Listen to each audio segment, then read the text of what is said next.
한비자 사상의 핵심, 법치를 통한 강력한 국가 건설. 한비자는 중국 전국시대 법가 사상의 대표적인 사상가로 강력한 법과 통제를 통해 질서 있는 국가를 유지할 수 있다고 주장했다. 한비자는 인간의 본성을 성학적으로 간주하며 통치자는 법과 제도를 통해 개인의 이기적 본성을 억제하고 국가를 안정적으로 운영해야 한다고 보았다. 그의 사상은 현실적이고 실용적인 정치 철학으로 이상적 도덕주의를 강조했던 유가와는 선명히 대조된다. 한비자의 철학은 강력한 중앙집권 체제를 뒷받침하는 이론적 토대로 자리 잡았으며 그의 가르침은 진시황이 통일 중국을 구축하는 데 큰 영향을 끼쳤다. 한비자는 인간의 본성을 근본적으로 이기적이고 탐욕적이라고 보았다. 그는 인간이 자신의 욕망을 충족하기 위해 행동하며 사회적 질서와 조화는 자연스럽게 이루어질 수 없다고 판단했다. 이는 순자의 성학설과 유사하지만 한비자는 인간 본성의 교화 가능성에 대해 회의적이었다. 그는 인간은 본능적으로 자신의 이익을 추구하고 타인의 이익을 해칠 수도 있다고 보며 이러한 본성 때문에 강력한 통제가 필요하다고 주장했다. 한비자는 인간의 본성을 이상화하거나 도덕적으로 변화시키려는 시도를 비현실적이라고 비판했다. 대신 그는 법과 처벌이라는 외부적 억제 수단을 통해 인간의 행동을 통제하고 사회적 질서를 유지해야 한다고 강조했다. 한비자는 인간의 본성에 대한 이러한 현실적 이해를 바탕으로 법치주의를 국가 운영의 핵심 원리로 제시하였다. 한비자의 핵심 사상은 법, 술, 세라는 세 가지 개념을 중심으로 이루어진다. 이 세 가지는 국가의 안전과 통치자의 권력을 강화하기 위한 핵심 원칙으로 법가는 이들을 조화롭게 활용하여 국가를 다스릴 것을 제안했다. 법은 국가를 운영하는 명확한 규범과 제도를 뜻한다. 한비자는 법은 모든 백성에게 평등하게 적용되어야 하며 공정하고 일관되어야 한다고 주장했다. 그는 법이 도덕이나 관습보다 우선해야 한다고 보았으며 개인의 도덕적 판단에 의존하는 유교적 통치 방식을 비판했다. 한비자는 법이 명확하고 엄격하게 적용될 때 백성은 통치자의 명령에 따라 행동하며 사회적 질서가 유지된다고 보았다. 그는 법의 일관성과 공정성을 강조하며 법이 모든 사람에게 동일하게 적용될 때 백성들이 그 권위를 존중하게 된다고 주장했다. 술은 통치자가 권력을 효과적으로 유지하기 위한 방법론적 기술을 의미한다. 한비자는 군주는 백성을 신뢰하기보다는 적절한 통치술을 통해 그들의 행동을 통제해야 한다고 보았다. 그는 통치자가 자신의 의도를 숨기고 주변 인물들의 충성을 확인하며 적절한 상과 벌을 활용해야 한다고 주장했다.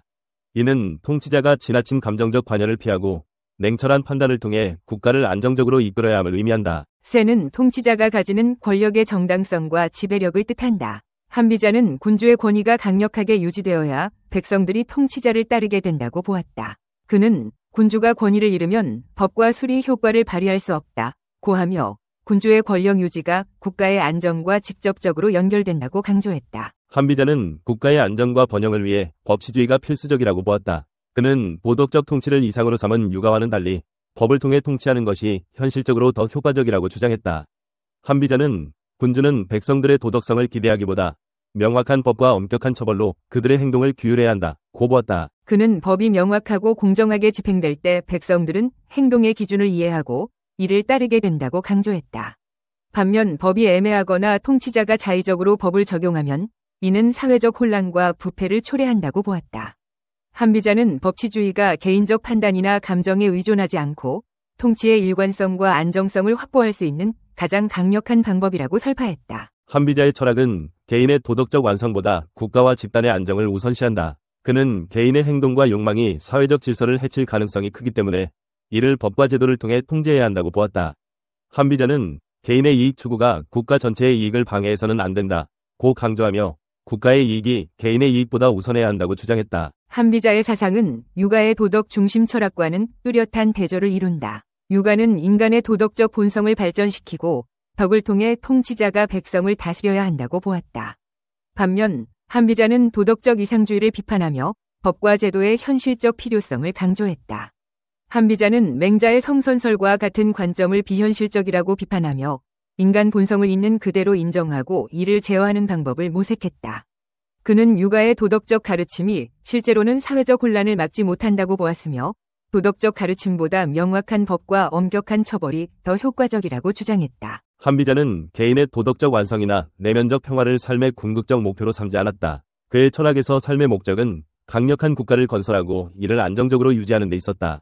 그는 군주가 법과 제도를 통해 사회를 통제하고 백성들이 이에 순응하도록 만드는 것이 가장 이상적인 상태라고 보았다. 한비자의 철학은 현실적이고 실용적인 접근법을 통해 혼란스러운 전국시대의 질서를 회복하려는 시도로 이해할 수 있다. 그의 사상은 단순히 강압적인 통치를 지지하는 것이 아니라 인간 본성과 사회적 갈등을 현실적으로 해결하려는 철학적 해법을 제시한 것으로 평가된다. 한비자의 사상은 현대사회에서도 법과 제도의 중요성을 상기시켜준다. 그는 인간의 도덕적 가능성을 믿지 않았지만 법과 제도를 통해 인간의 행동을 통제하고 사회적 안정과 번영을 이룰 수 있다고 믿었다. 한비자는 법이 강력하고 공정하게 시행될 때 사회적 혼란은 최소화된다고 주장하며 법치주의가 현대 민주주의와도 맞닿아 있음을 보여준다. 결국 한비자의 사상은 인간 본성에 대한 냉철한 이해를 바탕으로 법과 제도를 통한 사회적 안정과 국가의 번영을 목표로 한다. 그의 철학은 이상주의보다는 현실적인 관점에서 인간과 사회를 바라보며 강력한 통치와 명확한 법의 필요성을 역설한다.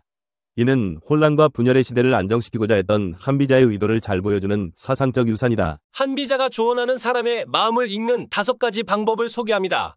1. 관청법. 잘 보고 똑똑히 듣는 것이다. 보고 듣는 것 중 한 가지만 잘해선 안 되고 2가지를 다 동시에 잘해야 한다. 윗사람들이 얻게 되는 정보는 한정적이고 그나마 편향돼 있는 게 보통이다. 사람은 누구나 마음에 드는 일은 솔깃해지고 싫은 일은 가까이 가지 않으려는 경향을 보인다.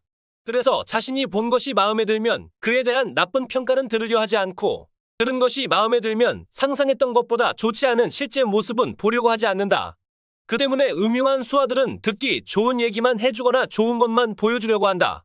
그러니 윗사람은 수하가 전한 듣기 좋은 얘긴 반드시 눈으로 확인하고 수하가 보여준 것도 다른 이들의 의견을 널리 들어봐야 한다는 것. 2. 일청법. 한마디로 요약하자면 하나하나 다 들어보라는 것이다. 그래야 재능도 없이 무리 속에 숨어 머리 숫자만 채우고 있는 자를 골라낼 수 있다는 것이다. 3. 협치법. 알고 있으면서도 짐짓 모르는 척하면서 상대를 시험하는 것이다. 한 나라의 소우 는 신하들 중 누가 거짓말을 잘하는지 가려내기 위해 어느 날 잘라낸 자신의 손톱 하나를 감춰두고 내 손톱 하나가 없어졌다. 손톱이 없어지면 불길하다고 하던데 모두들 샅샅이 살펴 찾아보라고 명했다. 여러 신하들이 대전 안은 샅샅이 뒤져 왕의 손톱을 찾았으나 없었다. 그때 한 신하가 자신의 손톱을 잘라 폐하 여기 있습니다 하고 바쳤다. 소우는 바로 그자가 자주 거짓말을 해왔다는 걸 알아냈다. 반응을 보자 반응을. 4. 도언법. 황당한 말이나 사실과 무관한 이야기 등 거짓말을 해서 상대방의 심리를 꿰뚫는 방법이다. 연나라의 한 재상이 수하들과 이야기를 나누다 방금 전 문으로 백마가 나갔는데 참 이상하다고 거짓말을 했다. 다른 사람들은 어떻게 여기에 많이 들어왔다가 나갔겠느냐고 했으나 한 수하는 문을 열고 밖으로 뛰어나갔다가 들어와선 정말 백마 한 마리가 방문 밖에 있다가 어디론가 달려가더라고 말해 그가 거짓말을 한다는 걸 알아냈다. 또 위나라의 한 재상은 왕이 자신을 의심하는 것 같다는 생각이 들었으나 확신을 할 순 없어 왕이 총애하는 다른 정승을 만나 다짜고짜 그를 마구 비난했다. 그러자 화가 난 총씨는 당신이 뭐라고 하든 개의치 않는다. 주군께서 당신을 신뢰하지 않는다는 걸 나는 알고 있으니까라고 맞받았다. 그렇게 해서 그는 왕의 속마음을 알아냈다고 한다. 5. 반찰법. 어떤 사건이 발생했을 땐 그 일로 이득을 볼 수 있는 자를 먼저 살펴보라는 것이다. 한나라 희우가 욕탕에 들어갔더니 욕조 안에 여러 개의 자잘한 돌멩이들이 보였다.